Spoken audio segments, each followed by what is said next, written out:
The rain was coming down in thick, freezing sheets when he saw her. A crumbled mess of bruised skin and soaked clothing pushed against the alley's brick wall. Victor didn't care about collateral damage. In his business, people bled on the concrete every single day. But something about the way she looked back at the man beating her, no tears, just a hollow, chilling defiance, stopped him cold. He lowered the tinted glass. 3 words slipped from his lips. "Bring her to me." The wipers of the armored sedan dragged back and forth, a rhythmic, rubbery thud that barely cut through the sound of the downpour. Victor Carnan sat in the back seat, staring out the reinforced glass.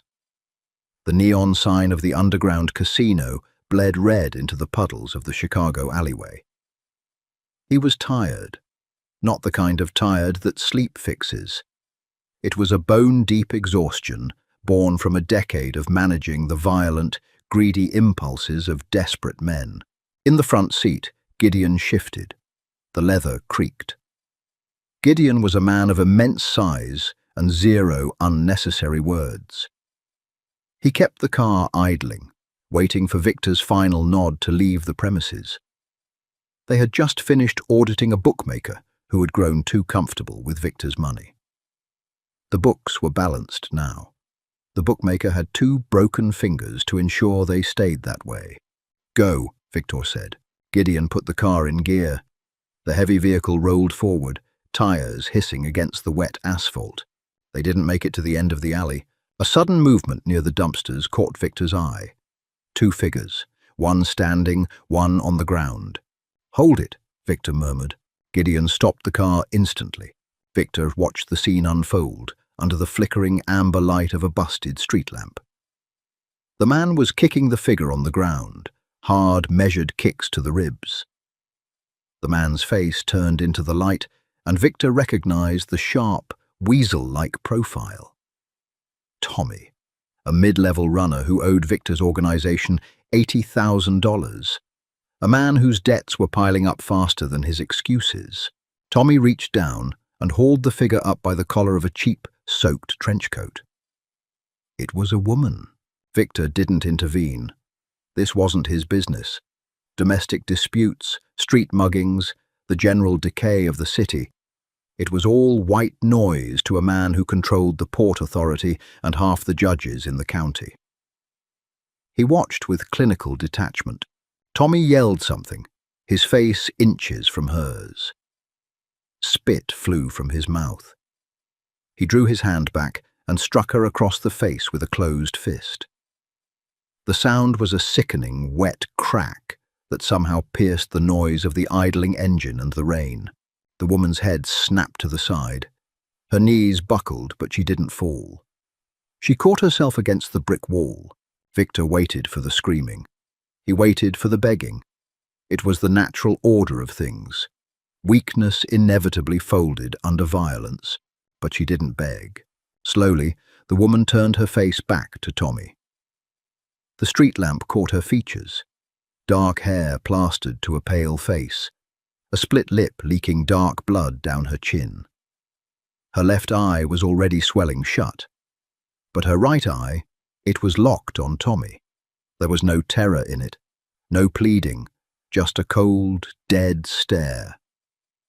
It was the look of someone who had already calculated the exact cost of her suffering and decided it wasn't worth a single tear.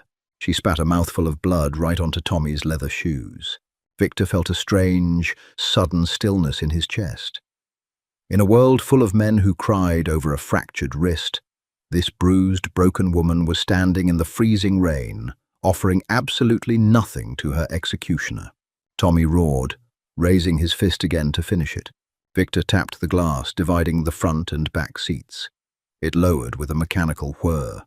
"Gideon," Victor said. His voice was flat, devoid of theatrics. "Boss, take Tommy's hands. I want them crushed, both of them.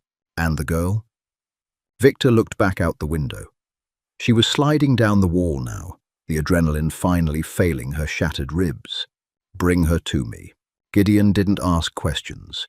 He put the car in park, stepped out into the rain, and closed the door with a heavy thud. Victor watched through the glass. Gideon moved like a freight train. Tommy didn't even have time to turn around before Gideon's massive hand wrapped around the back of his neck, slamming his face straight into the brick wall. Tommy dropped like a stone. Gideon dragged him by the collar toward the dumpster, lifted his right arm, and brought a heavy steel-toed boot down on the wrist. A sharp crack echoed in the alley. Tommy's scream was muffled by the rain. Gideon repeated the process with the left arm. Then Gideon walked over to the woman.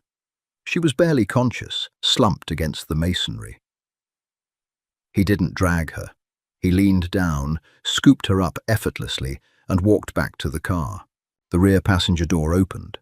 A rush of cold air and the sharp, metallic scent of blood flooded the pristine interior. Gideon placed her onto the leather seat opposite Victor. She lay there, a ruined pile of wet fabric and bruised flesh. Her breathing was shallow, a ragged wheeze that spoke of cracked bones. Victor leaned forward. He didn't touch her. He just looked. Her skin was freezing, her hands scraped raw. Up close, the damage was worse. The cheekbone looked fractured. Her good eye fluttered open. She stared at the ceiling of the Maybach, then slowly moved her gaze to Victor. He sat perfectly still, letting her process the expensive suit, the dry interior, the stranger evaluating her. "Am I dead?" she rasped.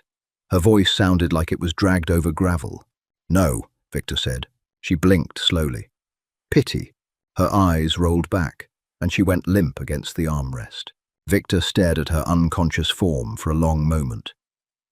He pulled a crisp linen handkerchief from his pocket and laid it gently over the gash on her forehead to keep the blood off the upholstery. "Drive," he told Gideon.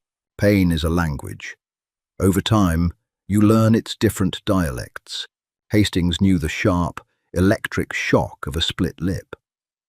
She knew the dull, throbbing ache of a bruised kidney. As she clawed her way back to consciousness, she began translating the signals her body was sending her. Right side, 2, maybe 3 cracked ribs. Breathing felt like swallowing glass. Head, a concussive drumbeat behind her eyes. Face, swollen, tight, heavy. But there was a new sensation, one that didn't fit the usual aftermath of Tommy's temper. Dryness, warmth. Hastings opened her eyes.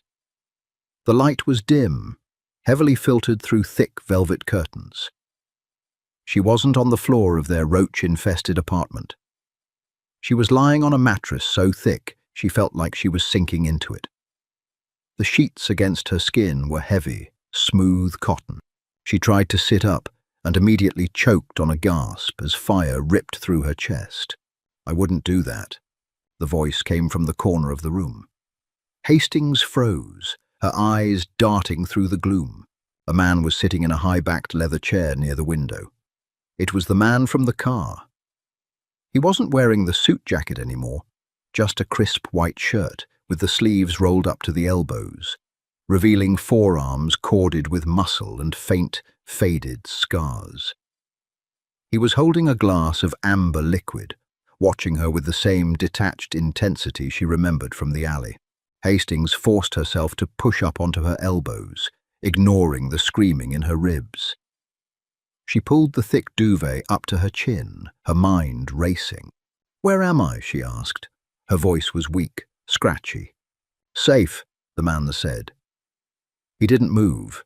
He didn't offer a reassuring smile. "Safe is a relative term," Hastings shot back, eyeing the heavy oak door. "Who are you?" "My name is Victor Carnan." Hastings's breath hitched.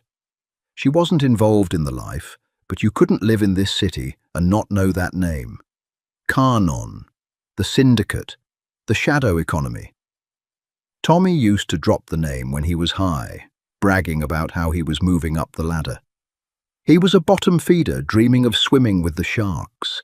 She was in the shark tank. "Why am I here?" Hastings asked. She kept her voice steady. "Panic got you nowhere. Panic made you a victim. You were dying in an alley. Victor said simply. He took a slow sip of his drink. My doctor was here an hour ago. He set your ribs, stitched your forehead, gave you something for the swelling. You have a mild concussion, but you'll live. Hastings looked down at herself. She was wearing an oversized grey t-shirt that smelled faintly of expensive laundry detergent. Her ribs were tightly bound. Did you undress me? My housekeeper did. Her name is Maria. She is 65 and aggressively Catholic. Your modesty is intact. Hastings let out a breath she didn't know she was holding. She fell back against the pillows, staring at the ornate ceiling. This didn't make sense. Men like Victor Carnan didn't run charities for battered women. Everything was a transaction. Everything had a price. Tommy, she said, the name leaving a bad taste in her mouth. Where is he? Tommy is currently learning to eat through a straw at County General, Victor replied, his tone conversational. He won't be using his hands for a very long time, and considering he owes me $80,000, his lack of productivity is going to be a severe problem for his life expectancy. Hastings turned her head to look at him. The cynic in her immediately connected the dots. So that's it. I'm collateral. Victor raised an eyebrow. He owes you money, Hastings continued, her voice hardening. He can't pay, so you took me. What's the going rate for a damaged girlfriend on the black market? Or am I supposed to work it off on my back? The silence in the room stretched. The ice in Victor's glass shifted with a soft clink. He stood up. He was tall, moving with a fluid, predatory grace that made the spacious bedroom suddenly feel entirely too small. He walked over to the edge of the bed and looked down at her. His eyes were dark, unreadable. Let me make something perfectly clear, Victor said, his voice dropping an octave. I do not traffic women. I do not take what isn't freely given. And if I wanted to collect on Tommy's debt, I would have taken his organs, not his baggage. Hastings didn't flinch, even as his shadow fell over her. Then why am I here? Victor studied her bruised face. He looked at the stitches on her forehead, the dark purple swelling around her eye. Because you spat on him, Victor said softly. Hastings frowned. What? I see people break every day, Victor told her. I break them. It's mathematics. Apply enough pressure, and the human spirit shatters. They beg. They cry. They sell out their mothers. But you didn't. He leaned in slightly. You had absolutely nothing left, and you still gave him nothing. I don't know if that makes you incredibly brave or entirely suicidal, but it caught my attention. He set his empty glass on the bedside table. You are not a prisoner here. When you can walk without collapsing, you are free to walk out the front door. Until then, you stay in this bed. You eat what Maria brings you. You let the doctor do his job. He turned toward the door. What do you want from me? Hastings called out. Victor paused in the doorway. He didn't look back. For now, just survive. The heavy door clicked shut behind him, leaving Hastings alone in the quiet, oppressive luxury of the room. She stared at the ceiling for a long time. She knew she should feel terrified. She was in the home of a Mafia boss, but as she closed her eyes, for the first time in 3 years, she didn't lock the door. 4 days passed. To Hastings, time became a strange, elastic concept. In Tommy's world, time was measured in the space between paychecks, the hours before he got drunk, the seconds before a blow landed. Here, time was marked by the ticking of the grandfather clock in the hallway, and the arrival of Maria with trays of food. By the 5th day, the agonizing fire in her ribs had dulled to a heavy, persistent ache. The swelling around her eye had gone down, leaving behind a spectacular canvas of yellow, green, and deep violet. She decided it was time to leave the room. Hastings moved slowly, holding onto the heavy mahogany furniture for support. She pushed the bedroom door open. The hallway was massive, lined with dark wainscoting and vintage runner rugs that muffled her bare feet. The house was silent, but it wasn't the silence of emptiness. It was the disciplined silence of a well-oiled machine. She found the kitchen on the first floor. It was vast, gleaming with stainless steel and white marble. A man in a dark suit was leaning against the counter, drinking a cup of coffee. He had a gun holstered under his arm. He looked at Hastings. Hastings looked at him. He took a sip of his coffee, nodded once and looked away. Hastings poured herself a glass of water from the tap. Her hands were shaking slightly, not from fear, but from the sheer surrealism of her reality. She was a ghost haunting a fortress. She wandered deeper into the house, eventually finding a set of double doors left slightly ajar. The smell of old paper, leather, and expensive scotch drifted out. She pushed the door open. Victor was sitting behind a massive desk, reading a ledger. The room was a library, walls lined with books, dominated by a large stone fireplace. He didn't look up as she entered. "You shouldn't be walking the stairs yet. Stanton said a week of bed rest." "I've walked off worse," Hastings said, leaning against the doorframe. She crossed her arms over her chest, instantly regretting it as her ribs protested. Victor finally looked up. He closed the ledger and leaned back in his chair. He looked at her with that same calculating intensity. "Have a seat," he offered, gesturing to the leather chairs opposite his desk. Hastings walked over and lowered herself stiffly into the chair. She felt acutely aware of how she looked, wearing his oversized t-shirt, hair messy, face painted in bruises. But she refused to shrink under his gaze. "I'm leaving," she said bluntly. Victor didn't blink. "Are you?" "Yes, you said I wasn't a prisoner. My legs work. I'm leaving." "Where will you go?" The question hung in the air, heavy and suffocating. It was the question she had been avoiding for 5 days. Where would she go? The apartment belonged to Tommy, and his friends would be waiting there. She had no money, no car, no family to speak of. "That's not your problem," Hastings said defensively. Victor reached into the top drawer of his desk. He pulled out a thick manila envelope and tossed it onto the dark wood. It landed with a heavy slap. $10,000, Victor said. "Untraceable. It's enough for a bus ticket to anywhere, first and last month's rent on a decent place, and enough groceries to last you until you find a job." Hastings stared at the envelope. Her heart hammered against her sore ribs. "Why?" she asked, her voice cracking slightly. She hated that it cracked. "Why are you doing this? Men like you don't do things out of the goodness of their hearts." "I never claimed to have a good heart," Victor said flatly. "In fact, I don't have one at all. But I believe in investments, and I believe in rewarding resilience." He stood up, walking around the desk to lean against the edge of it, crossing his arms. He was close enough now that she could smell his cologne, sandalwood and smoke. "You have 2 choices, Hastings," he said, using her name for the first time. The sound of it on his tongue was strange, authoritative.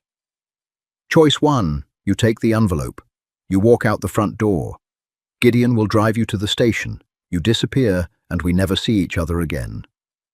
"And choice 2?" she asked, her eyes flicking up to meet his. "You stay." Hastings laughed, a bitter, short sound. "Stay and do what? Be your pet? Clean your floors?" "Maria cleans the floors," Victor corrected smoothly. "If you stay, you work for me. You work in the front office of my legitimate logistics company. You answer phones, you file paperwork, you keep your head down.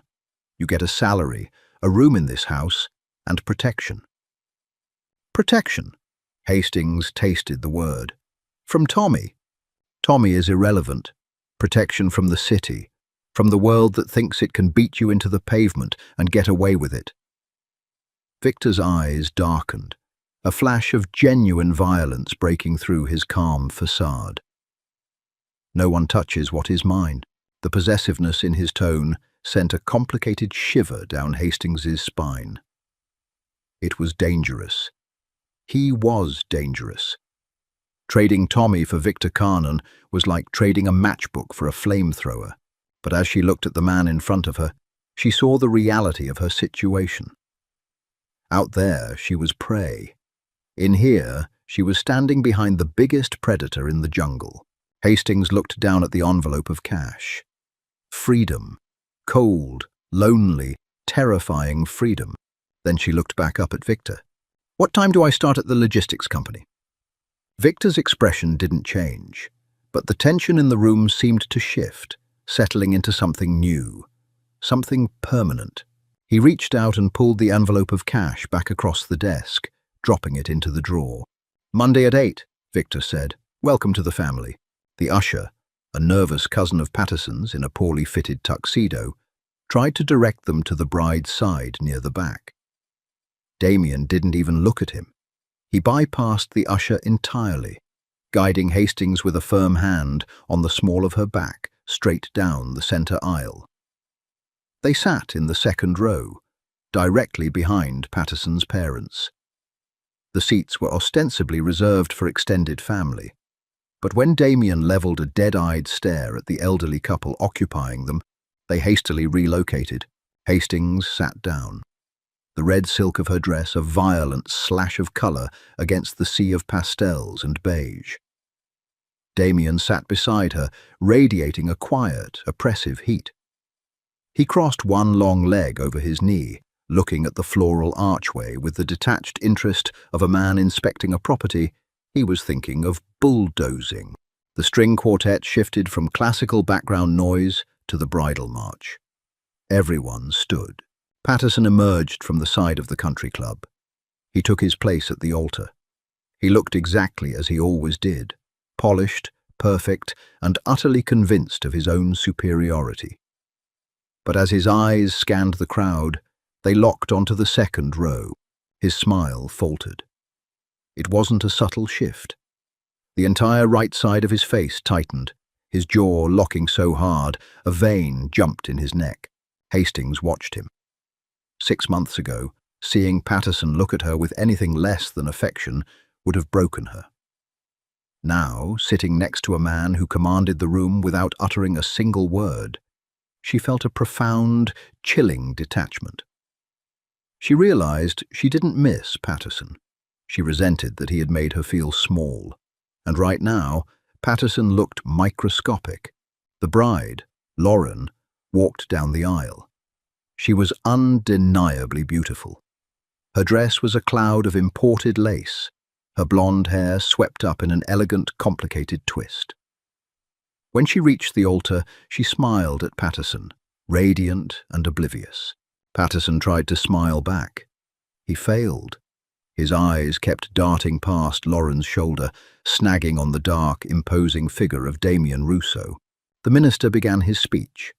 It was standard, overly earnest drivel about two souls merging and the foundation of trust.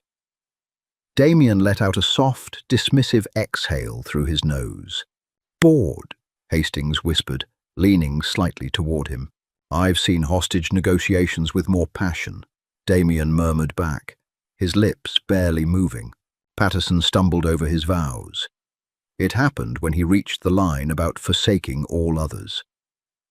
He glanced at the crowd, caught Damien's flat, unblinking stare, and lost his place. The silence stretched for 3 agonizing seconds. A bead of sweat tracked down the side of Patterson's temple, catching the late afternoon sun. He wiped it away, his thumb trembling just enough for the front rows to notice. Lauren's smile turned brittle, her eyes darting between her soon-to-be husband and the audience, trying to find the source of his panic. She found it. Lauren looked at Hastings in the red dress, then at the man beside her. For a split second, confusion contorted the bride's perfect features, followed quickly by a flash of deep, aristocratic irritation. Damien didn't look at the bride. He reached over, his large hand wrapping loosely around Hastings's thigh. The contact was electric. It wasn't a protective gesture. It was entirely possessive. His thumb stroked a slow, deliberate line over the silk, resting heavy against her skin. Hastings's breath hitched. She stiffened, but she didn't pull away. She couldn't. To pull away would be to break the illusion, to admit weakness. She forced her eyes to remain on the altar, projecting an image of serene, untouchable power. "You're tense," Damien noted quietly. "You're crossing a line," Hastings replied, her voice strained. "We crossed the line the moment you walked into my bar," Damien stated. He didn't move his hand. "Relax, Hastings. Let him see that you don't belong in his world anymore. Let him see that you belong to something he can't touch." The words sent a shiver down her spine. They were a performance for Patterson, but they felt dangerously real. When the minister finally pronounced them husband and wife, Patterson leaned in to kiss Lauren. It was a rushed, clumsy collision of lips. The kiss of a man who just wanted to get off the stage. As the newlyweds walked back down the aisle, the crowd broke into applause. Patterson kept his eyes glued to the grass, actively avoiding the second row. Hastings watched him go, the heavy knot of spite in her chest unraveling, replaced by a hollow emptiness. She had won, so why did her heart feel like it was caught in a snare? The reception was held in a massive, climate-controlled tent on the club's south lawn. Crystal chandeliers hung from the canvas ceiling, illuminating tables draped in white linen and towering centerpieces of white roses. It smelled like money and champagne. Damien and Hastings did not have a seating assignment. The usher who had failed to seat them at the ceremony wisely found a spare table near the back, hastily adding 2 settings. It didn't matter where they sat. They were the center of gravity in the room. Hastings picked at a piece of dry chicken, her appetite completely gone. The adrenaline crash was setting in. "Eat," Damien ordered. He hadn't touched his own food, but he had procured a glass of bourbon from the bar, ignoring the signature wedding cocktails. "I can't. My stomach is in knots." Hastings pushed her plate away. She looked around the tent. They're all staring. Patterson's mother looks like she's drafting an email to her lawyers right now. "Let her," Damien said, taking a sip of his drink. "People like this are entirely predictable. They operate on a currency of reputation and polite threats. They don't know what to do with a threat they can't bribe or gossip away." "And what kind of threat are you?" Hastings asked, turning to look at him fully. Damien met her gaze. The amber lighting cast harsh shadows over the scar on his eyebrow. "The kind that doesn't ask permission." Before Hastings could pass the meaning of that, the band struck up a slow, jazz-heavy tune. Couples began drifting toward the parquet dance floor. "I need some air," Hastings said, standing up quickly. The walls of the tent were starting to close in. "I'm going to the terrace." Damien nodded once. "Don't wander far." Hastings navigated through the tables, ignoring the poorly concealed whispers as she passed. She pushed through the heavy canvas flaps and stepped out onto the stone terrace overlooking the golf course. The cool night air was a sharp relief. She leaned her hands against the stone balustrade, taking a deep breath, trying to steady her racing pulse. "What the hell do you think you're doing, Hastings?" Hastings closed her eyes. She recognized the voice instantly. She turned slowly.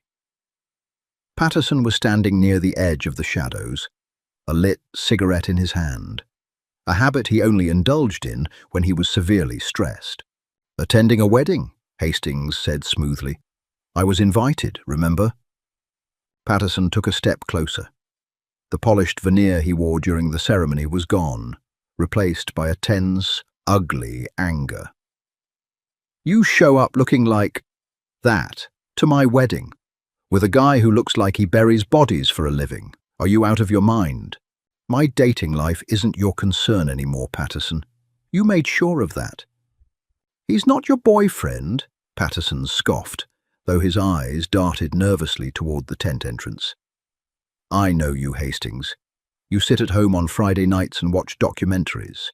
You don't date men who wear bespoke suits and bring armed drivers to a country club. Who is he? Did you hire him? You hire... The accusation stung because it was partially true, but Hastings refused to give him the satisfaction. She stood taller, channeling every ounce of Damien's cold indifference. You think you know me. You knew the version of me that was willing to shrink to fit into your life. That woman is gone.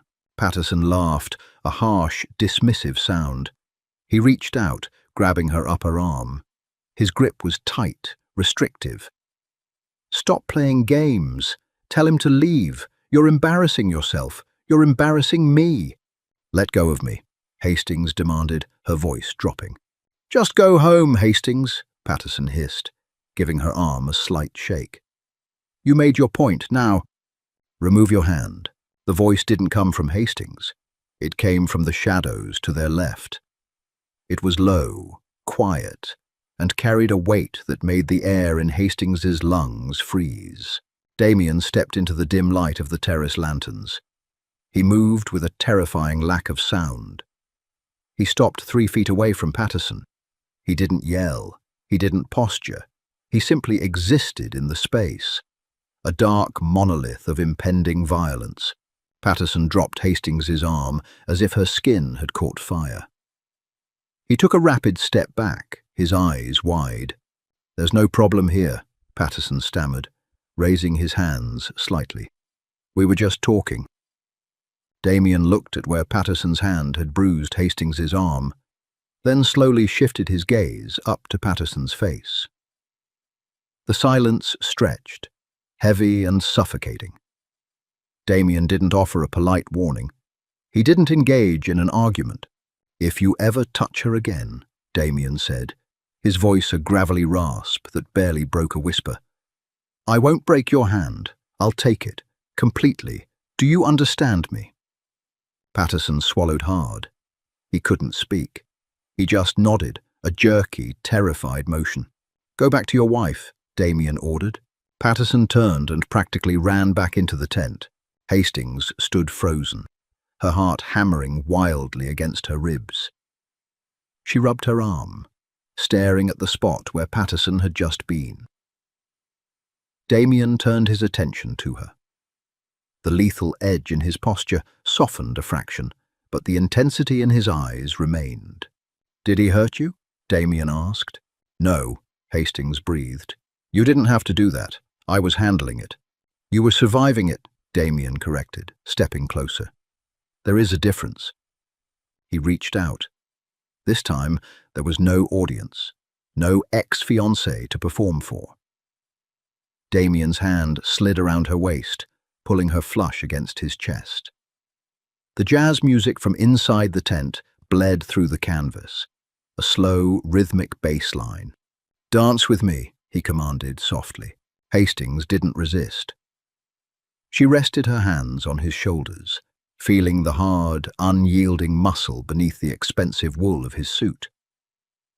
He led her in a slow sway on the empty stone terrace. They were entirely alone in the dark. You realize what you've done, don't you? Damien asked quietly, his chin resting near her temple. I ruined his wedding. No, Damien said. His hand moved from her waist, trailing up her spine to rest heavily against the nape of her neck. His fingers tangled in the loose hair at the base of her skull.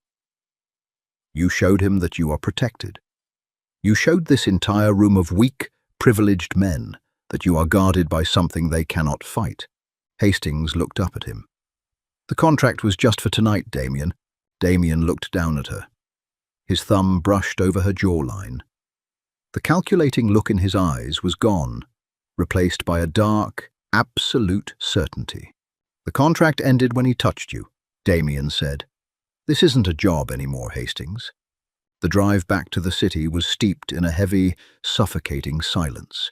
The adrenaline that had sustained Hastings for the past 6 hours, evaporated the moment the heavy doors of the SUV clicked shut. The streetlights bled through the tinted windows in rhythmic flashes, illuminating the sharp angles of Damien's profile. He was staring out the window, his expression unreadable, a world away. Hastings sat rigidly on the opposite side of the leather bench. The red dress felt tight, restrictive. She rubbed her arms, suddenly feeling very cold. She had won the battle. Patterson was humiliated. His family was scandalized. She should have felt victorious, light, free. Instead, the reality of her situation settled in her stomach like lead. She had used a cartel boss as a prop, and he had let her. But the look in his eyes on the terrace told her that the rules of their arrangement had drastically changed.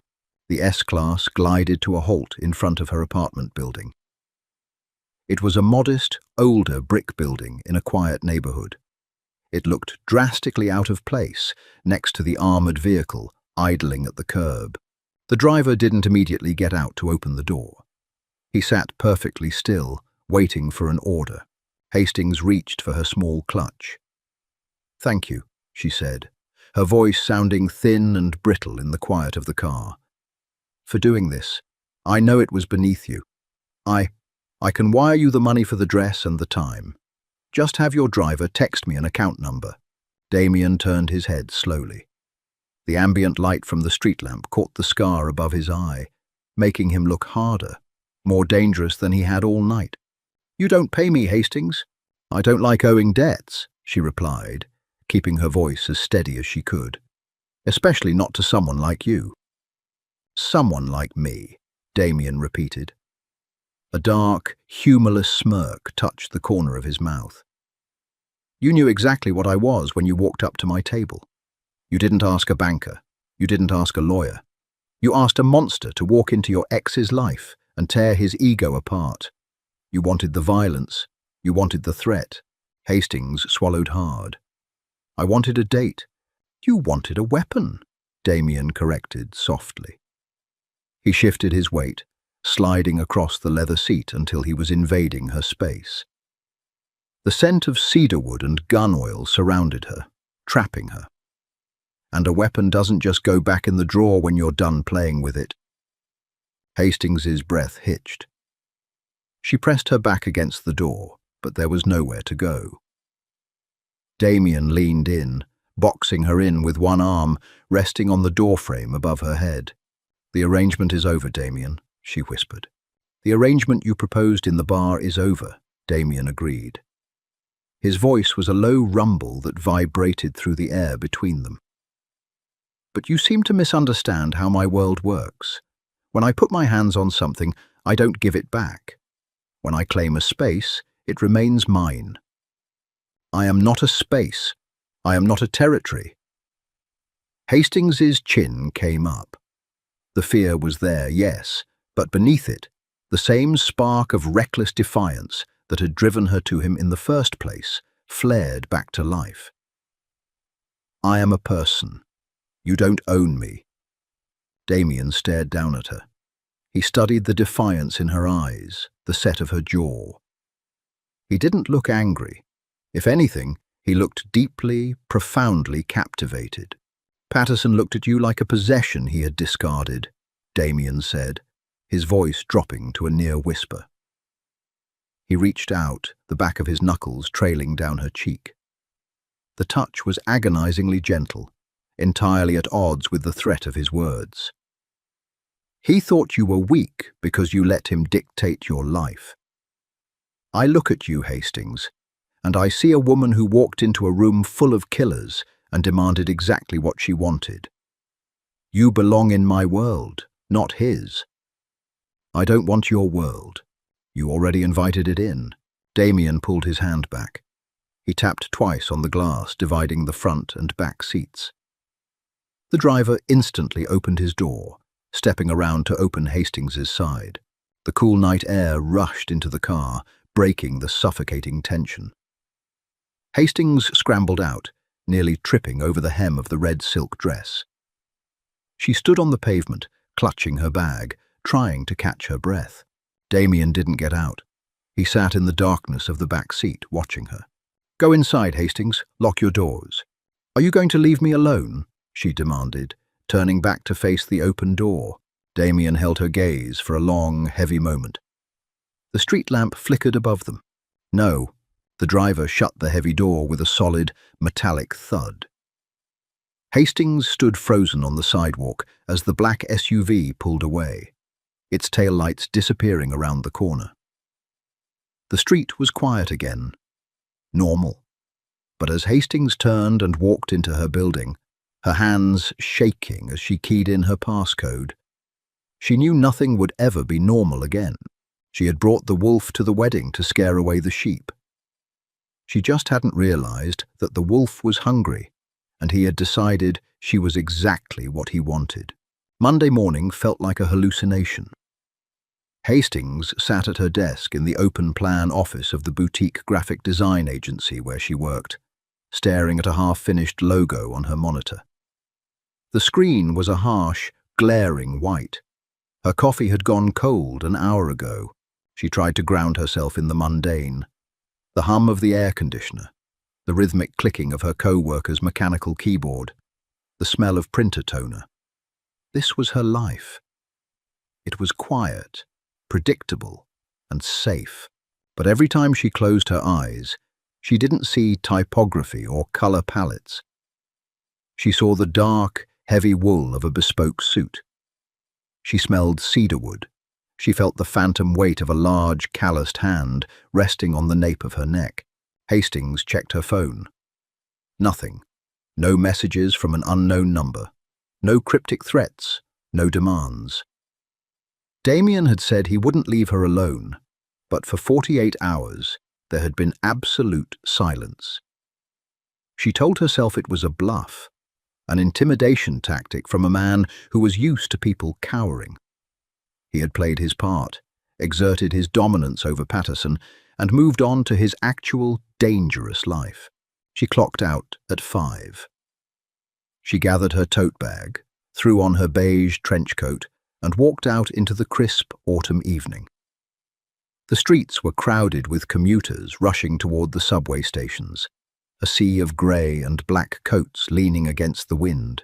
Hastings stopped at the corner to wait for the crosswalk signal. She glanced across the street. Parked illegally in front of a fire hydrant was a black, armor-plated Mercedes S-Class. Hastings's stomach dropped. The pedestrian light turned white. The crowd surged forward, but Hastings stood frozen on the curb. The tinted windows of the Mercedes made it impossible to see inside, but she didn't need to see. She felt the observation. It was a physical pressure against her skin. She turned sharply on her heel and walked in the opposite direction. She took 3 random turns, winding through narrow side streets, testing a theory. 5 minutes later, as she emerged onto a wider avenue, the black Mercedes pulled smoothly around the corner, keeping a steady 50-foot distance. Anger, hot and sudden, flushed through her veins, overriding the fear. She was not a fugitive. She was not a piece of property to be monitored. Hastings stopped walking. She turned around, crossed her arms over her chest, and stared directly at the car. The Mercedes rolled to a slow halt by the curb. The engine idled, a deep, mechanical purr. Hastings marched up to the passenger side window and rapped her knuckles hard against the reinforced glass. A moment later, the window glided down with a soft hum. It wasn't Damien. It was the driver from the wedding, the man with the flat eyes and the staticky voice. He looked at her with mild, polite indifference. "Can I help you, Mrs. Hastings?" "Stop following me," Hastings demanded, keeping her voice low to avoid drawing attention from passing pedestrians. "I am going home. I am going to make dinner. I do not need an armed escort to buy pasta." "Mr. Russo requested that we ensure your safe transit," the driver replied smoothly. He didn't blink. "I am safe. The most dangerous thing in my life right now is you." Hastings gripped the edge of the window frame. "Where is he?" Mr. Russo is currently unavailable. Make him available. Take me to him." The driver hesitated. It was the first time Hastings had seen a crack in his stone-faced demeanor. He reached for a discreet earpiece, murmured a few words in Italian too rapid for Hastings to catch, and listened. "Get in," the driver said, unlocking the rear doors. Hastings climbed into the cavernous back seat. She hated how familiar it smelled. She hated how the heavy door shutting made her feel both entirely trapped and violently secure. They drove away from the residential neighborhoods, heading deep into the city's financial district. The car pulled into a private underground parking garage beneath a towering glass skyscraper. The driver escorted her to a private elevator, swiping a black keycard. There were no buttons. The elevator simply shot upward in stomach-dropping silence. The doors chimed open, revealing a sprawling, open-concept penthouse office.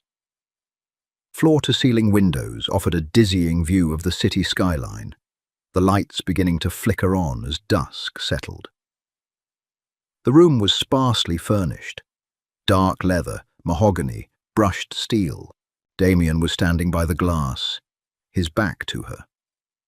He was on the phone, speaking in a low, sharp tone that lacked the smooth velvet he used around her. He wore a crisp white shirt, the sleeves rolled up to his elbows, revealing thick forearms corded with muscle and faint ink. He ended the call without a goodbye, tossing the phone onto a massive desk. He turned around. "You asked to see me," Damien said. He didn't sound surprised. He sounded like a man who had simply been waiting for the inevitable. "Call your dogs off," Hastings said, dropping her tote bag onto a leather sofa. She closed the distance between them, stopping only when she was a few feet away. She forced herself not to look away from his dark, heavy gaze. "I am not one of your shipments. You do not get to track my movements. You were walking alone in the city at dusk. It is standard protocol. I'm a 28-year-old woman. I have walked these streets alone for 6 years. I am not your protocol." Damien took a step toward her. The casual energy vanished, replaced by the suffocating gravity he carried like a weapon. "You provoked a man who has significant resources and a fragile ego. Patterson Kensington is humiliated. Men like that do not just walk away and lick their wounds. They lash out. Patterson is a coward. He's not going to put a hit out on me." "No," Damien agreed. "He won't use a gun. He'll use a lawyer. He'll use his father's real estate connections. He'll try to squeeze you out of your apartment, ruin your credit, get you fired. He will try to punish you for making him feel small. I am preventing that." "By stalking me? By guarding what belongs to me?" Hastings let out a frustrated, bitter laugh. "There it is. This isn't about my safety, Damien. This is about your ego. You claimed a piece of territory at that wedding, and now you have to maintain it. Well, I revoke the claim. I am opting out." Damien didn't raise his voice. He didn't look angry. He reached out, his fingers catching a stray lock of hair that had escaped her messy bun, tucking it gently behind her ear.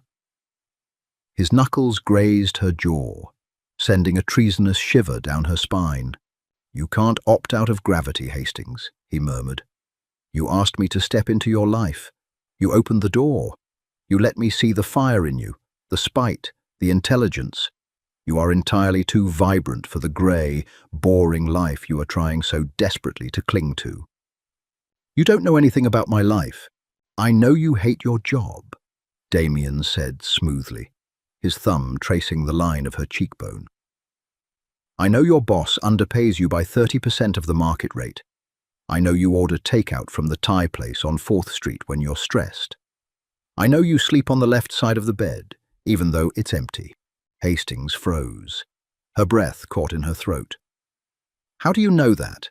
Damien dropped his hand. He stepped back, moving toward a crystal decanter on a side table. He poured 2 glasses of amber liquid. "Because I pay attention to the things I intend to keep. He turned and offered her a glass. "You wanted a man who would fight for you, Hastings. You just didn't realize how hard I fight." Hastings stared at the glass, then at him. The terrifying truth wasn't that he knew these things. The terrifying truth was that standing here, in this fortress of glass and steel, breathing in the scent of his cologne, she didn't want to leave. The mundane world outside felt incredibly pale compared to the dark, vibrant reality he offered. She took the glass. She didn't drink. "If I let you do this, if I let you stay, I won't be a pet. I won't be something you lock in a tower and observe through a tinted window." Damien smiled. It was a real smile, dangerous and breathtakingly handsome. "I have no interest in a pet, Hastings. I want a partner who can look the devil in the eye and ask him for a favor." "I'm going home," Hastings said quietly, setting the untouched glass on his desk. "My driver will take you." She didn't argue this time. She picked up her bag and walked towards the elevator. Before the doors closed, she looked back. Damien was watching her, unmoving, a dark sentinel in a glass cage. She knew she had drawn a boundary today, but she also knew, with cold certainty, that Damien Rousseau was a man who lived to conquer boundaries. By Thursday, the illusion of safety fractured. Hastings walked into her office building at 8:45 a.m., holding her usual iced coffee. The receptionist, a usually chatty college student, wouldn't meet her eyes. When Hastings reached the creative department, her boss, Neil, was standing by her desk. He was sweating, shifting his weight nervously from foot to foot. Beside him stood a man in a sharp, cheap suit, holding a manila folder. "Hastings," Neil said, his voice cracking slightly. "We need to talk, in my office." Hastings's grip tightened on her plastic cup. The condensation dripped onto the floor. "What's going on, Neil?" "Just come into the office." She followed him. The man in the cheap suit followed them both, closing the glass door behind him. Neil sat down heavily behind his desk, refusing to look at her. "This is Mr. Vance from Kensington Holdings," Neil mumbled, gesturing weakly to the man. Hastings's blood turned to ice. "Kensington, Patterson's family." The man stepped forward, handing her the manila folder. "Ms. Hastings, my firm represents Kensington Holdings, which, as of this morning, has acquired a majority stake in this agency. Part of the restructuring involves eliminating redundancies. Your position is terminated, effective immediately." Hastings stared at the folder. She didn't open it. "This is a graphic design firm. Kensington Holdings is real estate and shipping. This makes no sense." "The market is diversifying," the lawyer said, his tone flat and heavily rehearsed. "Furthermore, my client has informed me that there are pending investigations into corporate espionage during your tenure here. We advise you to leave the premises quietly to avoid legal action." It was a blatant, transparent lie. It was Patterson. He couldn't physically intimidate her, so he was burning her life to the ground. He had bought her entire company just to fire her. "Neil," Hastings said, looking at her boss. "You know this is garbage. I built the entire branding campaign for our biggest client." Neil stared at his desk blotter. "I have a mortgage, Hastings. I'm sorry, pack your desk." Hastings didn't yell. She didn't cry. The panic was there, a cold knot in her chest, but beneath it was a strange, terrifying calm. Damien had told her this would happen. He had warned her exactly how Patterson operated. She turned on her heel, walked out of the office, grabbed her tote bag, and left the building. She didn't pack her desk. She didn't care about the ergonomic mouse or the dying succulent. When she stepped out onto the sidewalk, the black Mercedes was already there. The driver opened the door. Hastings got in without a word. "The penthouse," Hastings said, staring straight ahead. "Mr. Rousseau is expecting you," the driver replied, pulling smoothly into traffic. When Hastings rode the private elevator up and stepped into the sprawling office, she was vibrating with a cold, focused fury. Damien was sitting behind his massive desk. He didn't look up from his laptop when the doors chimed. "You let him do it," Hastings said, her voice echoing in the large room. She threw the manila folder onto his desk. "You knew he was going to buy my firm. You tracked my movements, you monitored my life, but you let him fire me." Damien finally looked up. His face was an impassive mask. He closed his laptop. "I didn't let him do anything. I watched him make a mistake. I lost my job. You hated that job." "That is not the point," Hastings yelled, slamming her hands down on his desk. She leaned forward, her face inches from his. "It was my life, my income, my independence. He took it away because of you, because of us." Damien didn't flinch. He looked at her hands, white-knuckled against the mahogany, then slowly up to her blazing eyes. "He took away your illusion of safety. He proved to you exactly what I told you on Monday. The world you lived in only respects power.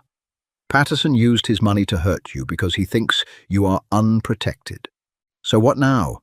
Hastings demanded, her voice shaking with adrenaline. "I just go on unemployment while you gloat about being right." Damien stood up. The sudden movement forced Hastings to step back. He walked around the desk, stopping right in front of her. The sheer physical presence of him was overwhelming, but Hastings refused to back down. "Now," Damien said softly, "I show him what real power looks like." He picked up the phone on his desk and pressed a single button.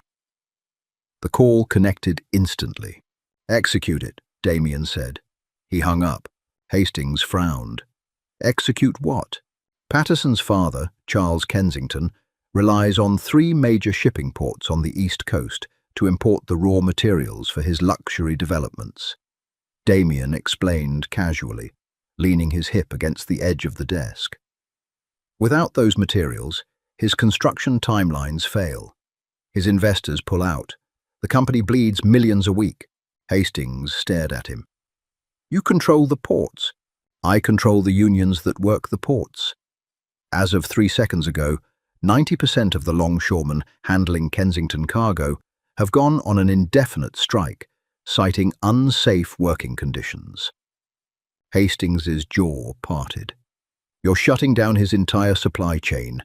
"That's the first phase," Damien continued, his dark eyes locked on hers. "The second phase involves a sudden, anonymous audit of Kensington Holdings by the IRS. A close associate of mine at the Treasury Department received a very compelling file this morning regarding Charles Kensington's offshore tax practices." He stepped closer to her. He reached out, taking her hands in his. His thumbs stroked the backs of her knuckles, soothing the tension she hadn't realized she was holding. "By tomorrow morning," Damien said, his voice dropping to a harsh, intimate whisper, "Kensington Holdings will lose 40% of its stock value. By next week, Patterson will be fighting federal subpoenas. He bought your design agency for $2 million. It will be the last purchase he ever makes." Hastings couldn't breathe. The scale of it was staggering. Patterson had tried to swat her like a fly, and Damien was dropping a nuclear bomb on his entire bloodline. It was excessive. It was ruthless. It was deeply, terrifyingly criminal. "You ruined him," Hastings breathed. "I ruined him the moment he put his hands on you at that wedding," Damien corrected. "The rest was just logistics. I waited for him to attack you professionally so that you would see it, Hastings. I needed you to see that your old world is paper. My world is steel." Hastings looked at his hands holding hers. The hands of a man who commanded an invisible army. The hands of a man who had dismantled an empire with a single phone call. She expected to feel horror.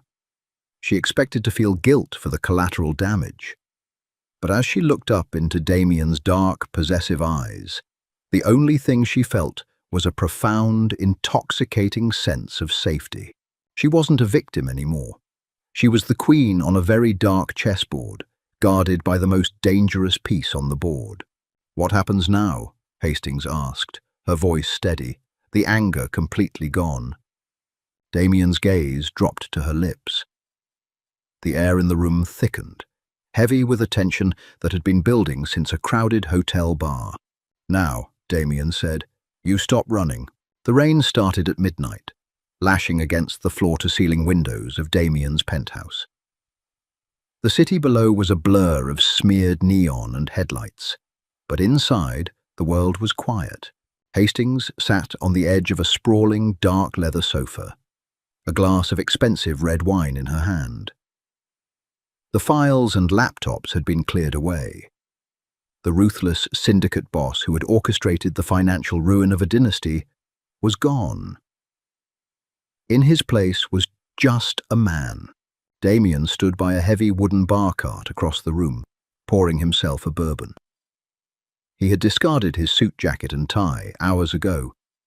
His white shirt was unbuttoned at the collar, the faint, dark ink of his tattoo visible in the dim light. They had spent the last 3 hours talking, not about cartels or revenge or ex-fiancés. They had talked about the quiet things. Damien had asked her about the art she liked to create, the designs she was proud of. He listened with the same terrifying, absolute focus he applied to his business. Hastings learned that Damien had grown up in the brutal, unforgiving streets of the North End, that he had fought for every inch of power he held, and that the silence of this penthouse was the only peace he had ever known. He walked over and sat down beside her on the sofa. He didn't sit close enough to crowd her, leaving exactly 6 inches of space between them. It was a conscious choice, a physical manifestation of control. He was giving her the room to make the final move. "I don't have an apartment anymore," Hastings said quietly, staring into her wine glass. "Patterson's lawyers sent the eviction notice to my landlord an hour after they fired me. They claimed a breach of conduct clause. I have until Monday to clear my things." "You have an apartment," Damien said. He took a slow sip of his bourbon. "You have this entire floor. You have the brownstone in Brooklyn if you prefer the ground. You have the estate in Connecticut if you want trees." Hastings turned her head to look at him. "You're just going to give me a house. I'm going to give you anything you want, Hastings." "Why?" she asked, her voice cracking slightly. The emotional whiplash of the day was finally catching up to her. "I'm nobody, Damien. I'm a graphic designer with a useless degree and an angry ex. You are you. You could have anyone. You could have a woman who understands your world, who doesn't flinch when you talk about breaking people." Damien set his glass down on the coffee table. The soft clink of the crystal was the only sound in the room besides the rain. He turned his body fully toward her, his dark eyes locking onto hers. The restraint he had been showing all evening was beginning to fracture. "I have spent my entire life surrounded by people who understand my world," Damien said, his voice a low, rough rumble. "I am surrounded by killers, by politicians who take my money, by women who look at me and see a bank account and a bodyguard. It is exhausting. It is hollow." He closed the 6 inches between them. He didn't touch her, but his heat radiated against her skin. "Then you walked up to my table," Damien continued, his gaze dropping to her mouth before rising back to her eyes. "You were terrified. I saw your hands shaking, but you didn't look away. You looked a monster in the eye and demanded he do your bidding out of pure, unadulterated spite. You were real, Hastings. You were the most real thing I have seen in 10 years. Hastings's breath hitched. She placed her wine glass on the table next to his. Her hands were empty now. Her life was empty. Patterson had burned her career, her home, her reputation. But sitting here in the dark with Damien, she realized she didn't want any of it back. She didn't want the pastel country club life. She wanted the storm. "I won't be a secret," Hastings said, her chin lifting in that same defiant gesture he had seen at the wedding. "I won't be a mistress you keep locked away for safety. If I stay, I am your partner. I stand next to you, not behind you." A muscle feathered in Damien's jaw. The darkness in his eyes flared, consuming the irises until they were completely black. "If you stand next to me, you stand in the line of fire. My enemies become your enemies." "I've seen how you handle your enemies," Hastings whispered. Damien didn't wait anymore. The controls snapped. He reached out, his large hands framing her face. He pulled her to him, his mouth crashing down on hers. It wasn't a gentle kiss. It was a collision. It was everything he had been holding back since the moment he zipped up her red dress in the boutique. He kissed her with a punishing, desperate hunger, claiming her mouth the way he claimed territory. Absolutely and without mercy. Hastings didn't pull away. She leaned into it, her hands sliding up his chest to grip the lapels of his shirt, pulling him closer. The taste of bourbon and dark, expensive wine mixed on their tongues. She opened her mouth to him, giving back exactly what he demanded, matching his intensity with her own fierce need. Damien groaned, a deep, guttural sound in the back of his throat. He shifted his weight, pressing her back against the armrest of the sofa. His body covered hers, heavy, solid, an impenetrable shield against the rest of the world. One hand tangled in her hair, holding her in place, while the other slid down to grip her waist, pulling her flush against him. When he finally broke the kiss, they were both breathing heavily. Damien rested his forehead against hers. His eyes were closed, his chest heaving against hers. "You are mine," Damien whispered, the words a vow carved in stone. "No one touches you. No one speaks down to you. The world bows to you now, Hastings, or I will break its knees." Hastings opened her eyes, looking at the man who had burned down her life just to build her a fortress. She reached up, tracing the jagged scar over his eyebrow with a trembling finger. "Okay," she breathed. It was a surrender, not of her power, but of her fear. She had brought a wolf to a wedding to scare away a sheep. She hadn't expected the wolf to lay the entire forest at her feet. But as Damien kissed her again, slower this time, a deep, consuming claiming of her soul, Hastings knew she was exactly where she was meant to be. The graphic designer from the suburbs was dead. The queen of the syndicate had just taken her throne, and that is the definitive end to Hastings and Damien's story.